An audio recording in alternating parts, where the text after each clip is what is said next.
Welcome to the Joy of Cruising podcast with your host, award-winning author Paul C. Thornton, a weekly conversation with the amazing cruisers featured in the Joy of Cruising books, comprised of The Joy of Cruising, Cruising Interrupted, new release, The Joy of Cruising Again, as well as other fun, informative global cruise personalities. It's the next best thing to cruising, hearing about cruising from the unique and diverse perspectives of Paul's amazing guests. If you hear about a cruise that interests you, book it at www.thejoyoфvacation.com or enter to win a free cruise for two. Again, www.thejoyoфvacation.com. We really appreciate your feedback, so leave us a text. Paul can't reply, but he may read your text on the air. Hello, passionate cruisers. This is Paul. And this week on the Joy of Cruising podcast, I am delighted to welcome back a special guest, my co-host, Cheryl. Hi. As some of you know, we are largely in the bucket list checking stage of our lives and just got the opportunity to check one off. I will warn my listeners from the cruise community that this episode is about a land trip. Don't want to be accused of inviting you here under false pretenses. Yes, we cover cruising 99% of the time, but this was a rare land trip to a place that was on the bucket list to visit, whether by land or sea, Dubai. You likely have heard me point out that while I live and breathe cruising, Cheryl appreciates the occasional land trip, so we have a couple planned this year. In addition to Dubai, we're going back to Vegas for the umpteenth time, but this is a little bit of bucket list checking because we want to see the Sphere, the $2.3 billion state-of-the-art music and entertainment arena characterized by the venue's exterior featuring 580,000 square feet of LED displays. We experienced Dubai, one of the 6 emirates of the United Arab, along with the second emirate, Abu Dhabi, the capital of the Emirates. It's about a 45-minute drive from Dubai. Our itinerary was called Dubai and Abu Dhabi, Beauty Among the Dunes, an 8-day, 6-night journey booked via the Joy of Vacation by Dream Vacations. Our package included air from Charlotte, accommodations, all breakfasts, 2 dinners, 4 guided tours and excursions, entrance fees to certain venues like the largest mosque in the UAE and the King's Palace, and transfers and transportation for all of the cost of $4,300. As we'll discuss, the amount did increase unexpectedly before we ever left home. By the way, the first downside of the vacation. Notice Cheryl said 8 days, 6 nights. That math is not mathing. That's because you spend 2 nights on an airplane. Most of the flight each way was on Qatar, or is it Qatar Airlines. I dread international flights because the seating is just not conducive to my 6'2" height, long legs, and big feet. And we had never flown as far as the United Arab Emirates in the Middle East. So as flight day approached, I found myself thinking a lot about being twisted into a pretzel, trying to find some level of comfort on a 14, 15-hour flight. So one day, as we were a few weeks away from takeoff, I sent an email to my air provider inquiring as to the cost of first class. I thought, maybe we'll splurge. I kid you not, I got a response that said it was over $14,000. Now, is that possibly correct? Text the show and let me know your experience, as I am genuinely curious. In the same email, they offered me something that was much less, in the area of $1,500. I was still in sticker shock about the first class figure. Little did I know that when it was time to check in online, we had to pay for every seat on the 4 flights over to Dubai as well as the 4 flights back. We didn't expect that. I didn't recall having to pay for every seat on other international flights. Maybe we did, but I just don't remember that. Maybe that's why I recall being twisted like a pretzel. At least on this trip, I was able to pick and pay extra for seats where I could stretch my legs, as opposed to being behind someone. In total, we paid $600 for the both of us for seats. Unexpected, but worth it. So that brought the package price to $5,000. When we finally arrived in Dubai, we were met by a couple of guys with an electric sign with our name on it. They told us that after retrieving our luggage, one of them would drive us to our hotel. We kind of ran into them by accident.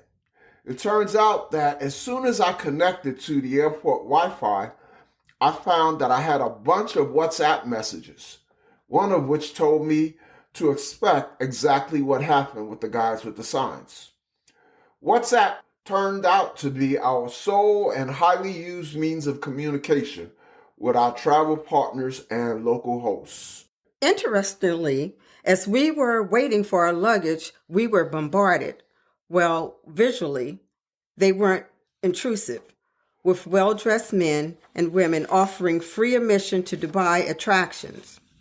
Of course, in return for those free tickets to the top of the Burj Khalifa, you had to go to a tour presentation of one of Dubai's amazing new projects.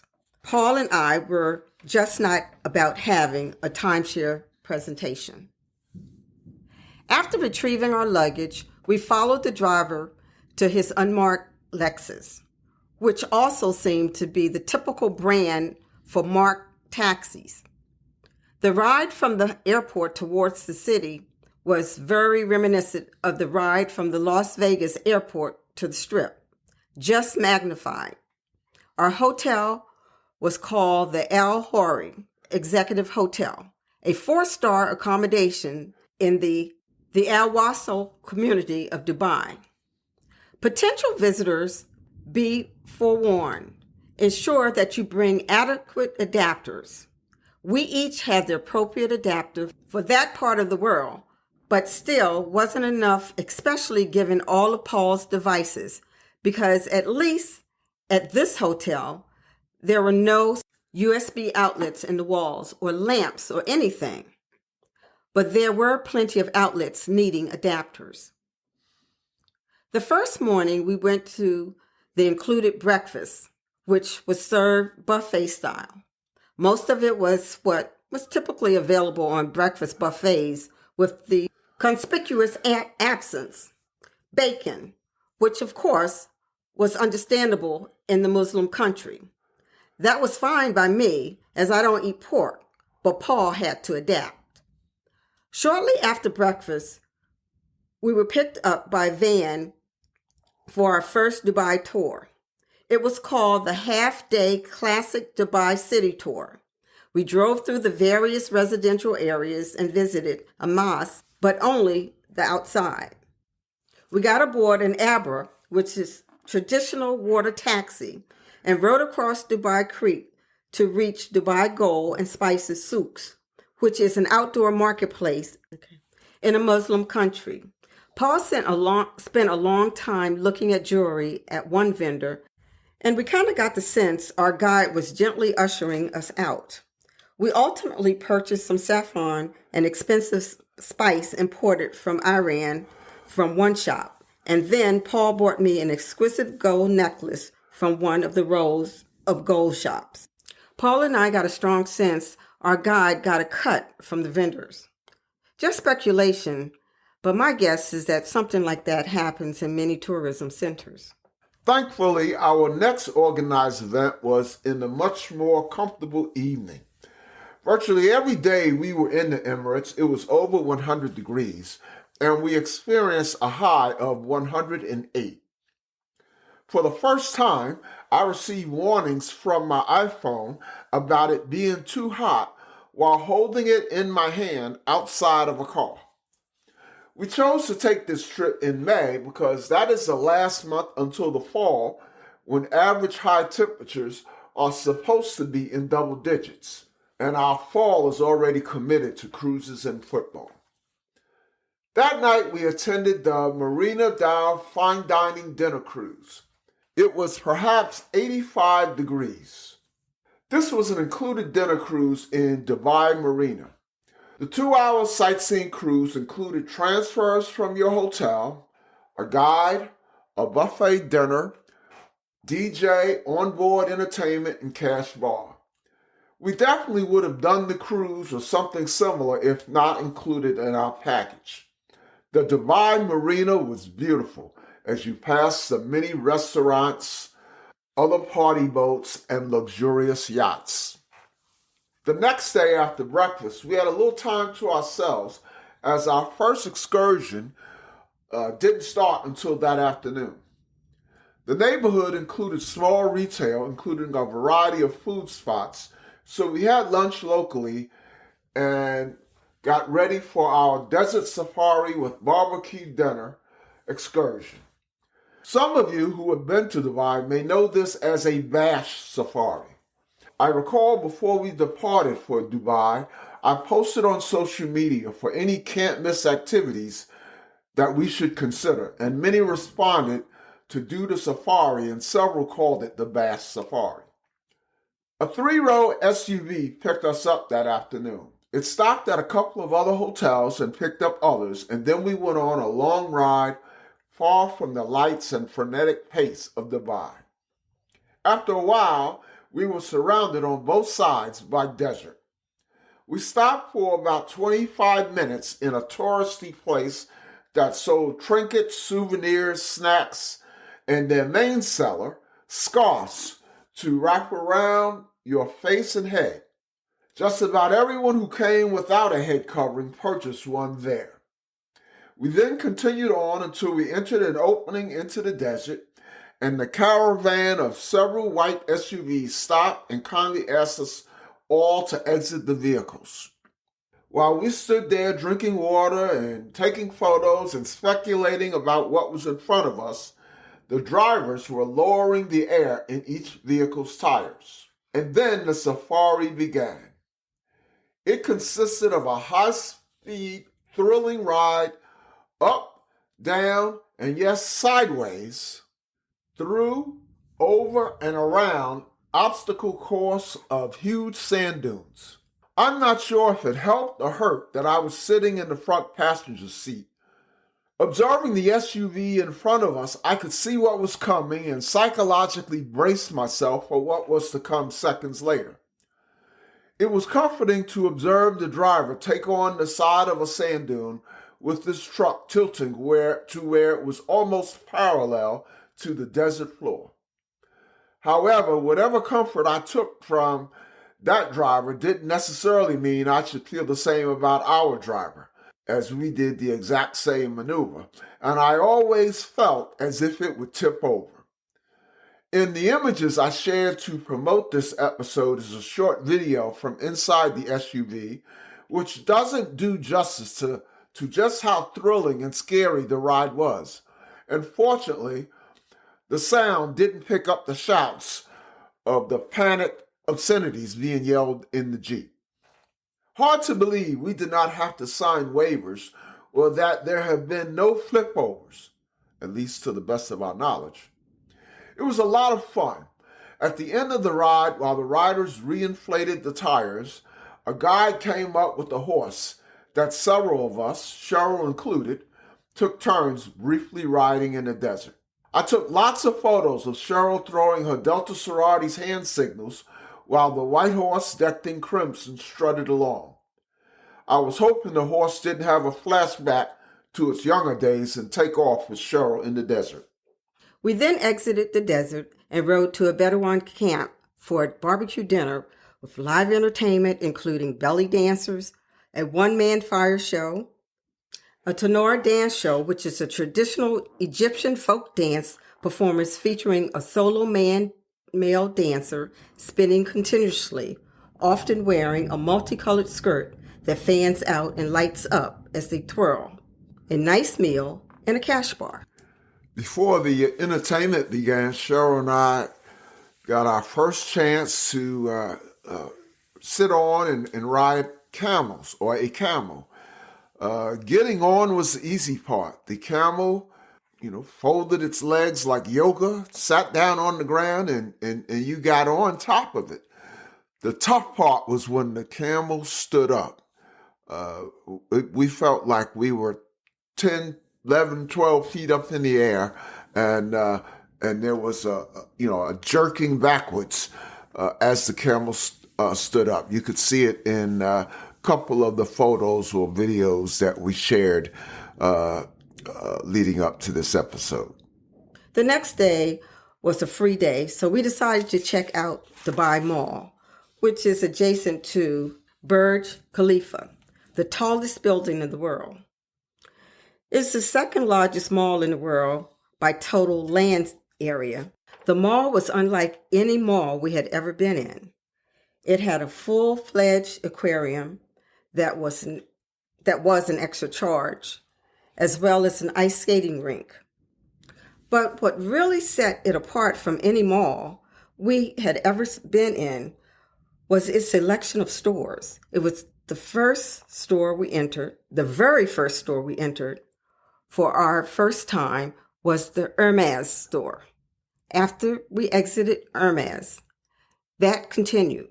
That store after store of the most exclusive brands in the world, Rolex, Armani, Breitling, Burberry, Cartier, and those were just near Hermes on the ground floor. As we went up to the next couple of levels, the high fashion levels continued.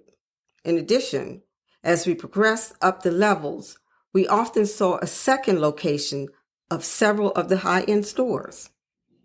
Finally, on the fourth level, we came to one of our objectives of visiting the Dubai Mall, the food court, specifically Al-Bak chicken. For some background about why we would fly halfway across the world and be interested in a fast food joint. So a couple of months ago, we had on the podcast, episode 184, the chefs from the Soul Train cruise that we did a few months ago. From their experience in Dubai, they raved about Al-Bak chicken. And when a group of renowned chefs rave about a fast food joint, especially one that sells chicken, well, who am I to doubt them? The food court was fittingly grand, just like the rest of the Dubai Mall. And there were all of the top U.S. fast food joints, including several chicken spots like Kentucky Fried. In addition, were a number of places I had not heard of in the U.S., like Al-Bak chicken.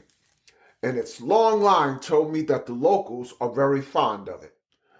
It was worth the wait, and I could see why it captured the attention of some U.S. celebrity chefs.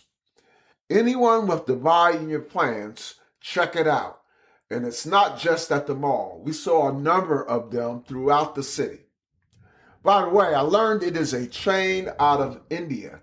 So wherever you might run into it in the world, check out Al-Bak chicken. Our day at the mall was long and exhausting, and given the line to go into the adjacent Burj Khalifa, we decided to pass on one of our Dubai goals, to ride the elevator to the top. Another that we'll have to save for Dubai visit number 2.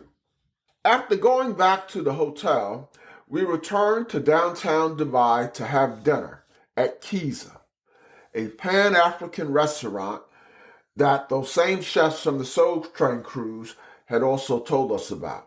In fact, at the time of my interview with them, they had an upcoming pop-up presentation at Kiza. Just to give you a sense of how cosmopolitan Dubai is, when I went to the web to get the address, I saw a link for the top 10 African restaurants in Dubai. Man, how many localities in the States would be able to even have such a listing? I noticed on Kiza's website images of musicians performing live, so I hope they would have that on this night. When we arrived at Kiza, it was on the ground floor of one of those Dubai skyscrapers. It was very chic, one of the nicest restaurants I had ever been in anywhere. There was no live music, but the DJ played a steady stream of Afrobeats music, most very familiar to me as I've been on an Afrobeats binge for the last year or so.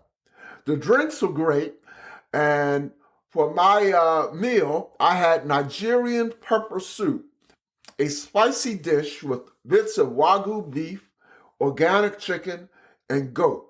That was to die for. And Cheryl had Mozambican peri-peri chicken wings. Giza is the one spot we will visit on our return to Dubai, hopefully when there is some live music. We'll be right back.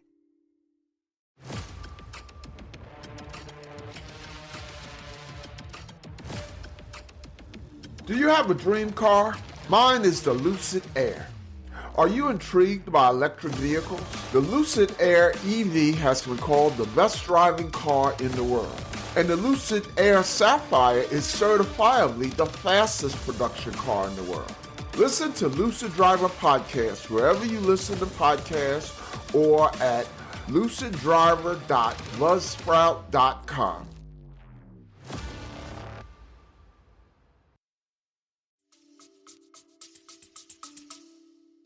Thursday, day 4, after breakfast, we checked out of the hotel in Dubai as we would be headed to Abu Dhabi, about 45 minutes away. Prior to checking in the hotel in Abu Dhabi, the driver who transported us served as our guide on a couple of amazing tours in Abu Dhabi. For background, Abu Dhabi is the capital of the United Arab Emirates, and this is where the president resides. Abu Dhabi is where most of the Emirates oil is produced, while Dubai leads the Emirates in tourism dollars. Our first stop of our included full-day tour in Abu Dhabi was a somewhat solemn one. The Sheikh Zayed Grand Mosque, the largest in the Emirates and the third largest in the Middle East. Visitors were required to be appropriately dressed, and women needed to have all body parts covered, including their head. Not prepared with the right attire? No worry. I thought it was ironic that before you entered into such a solemn place, we passed through what was a small but glittering mall, and one of the first shops we came to after exiting an escalator was a place to purchase the appropriate attire. There were other stores selling gift items, Dubai chocolate, religious items, and even coffee. The mosque was a moving experience, and the architecture was consistent with what one would expect where there is essentially, I suspect, no budget constraints during construction. Gold and marble were everywhere. One factoid I recall from the guide was just the mosque carpet alone filled 2 cargo planes from Iran where it was made, the world's largest hand-knotted carpet. We then drove the road leading up to the estate, at least the closest we could get, of the President of the United Arab Emirates. We also visited the Presidential Palace, which was open to the public. While certainly grand enough with marble columns and intricate chandeliers to rival the Grand Mosque, the president doesn't even live at the Presidential Palace.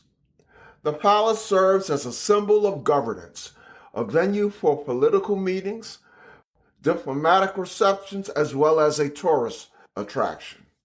Included in our Abu Dhabi tour was a buffet lunch. It was good, but I did not love it. I am not a fan of buffets where the food is not labeled, whether it is in the U.S. or halfway around the world.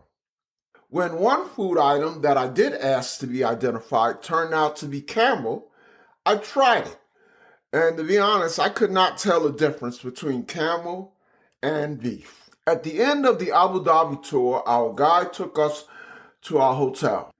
At an intersection, we pulled up next to a black Mercedes G-Wagon, which, in and of themselves can run upwards of $300,000. And our guide told us, based on the numerals, I think there were 2, on the license plate, that the driver paid $3 million for that license plate. I just kind of thought that was fascinating and not all that surprising in this land of, just obscene riches for many. Our hotel, the City Seasons Alhambra Hotel, where we got upgraded to a huge suite. Surprisingly, we ran into the same situation as we did at our hotel in Dubai. Plenty of places to plug in adapters, but no USB inputs. The next day, our last full day in the Emirates, was one where we just walked and explored in triple-digit temperatures. We stopped to cool off in the Abu Dhabi Mall. Nice, but couldn't compare to the Dubai Mall. The next day, we flew home. One thing you should be aware of is that on any jewelry and other purchases you make, you can get reimbursed at the airport for the value-added tax charged on your purchase. We were told this at the jewelry store, so we dutifully had our receipts ready. Word of warning: do not do what we did. Put the purchases in our checked luggage. Closing thoughts. I love Dubai. I've been to Vegas maybe a dozen times. I easily could see going to Dubai at a similar frequency if it wasn't so darn far.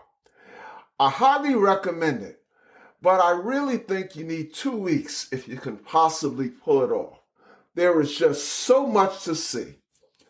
I feel we need to go back to see the things I would like to have experienced. In case you're planning to go, places like the Burj Al Arab Hotel, the so-called only 7-star hotel in the world. Constructed offshore and connected to the mainland by a short bridge. Suites are $50,000 per night, and they offer tours to the public. I watched a documentary on the construction of the Burj Al Arab and really lament missing it.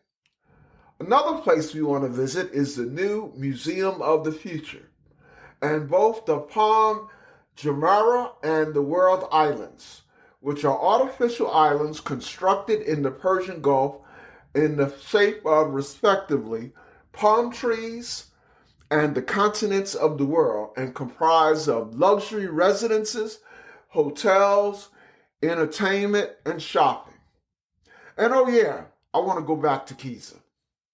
Having visited this part of the world presents an interesting travel opportunity for us. In part, when Cheryl and I cruise, we are using those 5 to 10 hour port stops to preview destinations we might want to take a land trip to. Or so we tell ourselves. We never seem to follow up on that. I'm thinking of turning this one on its head. We did the land trip to Dubai.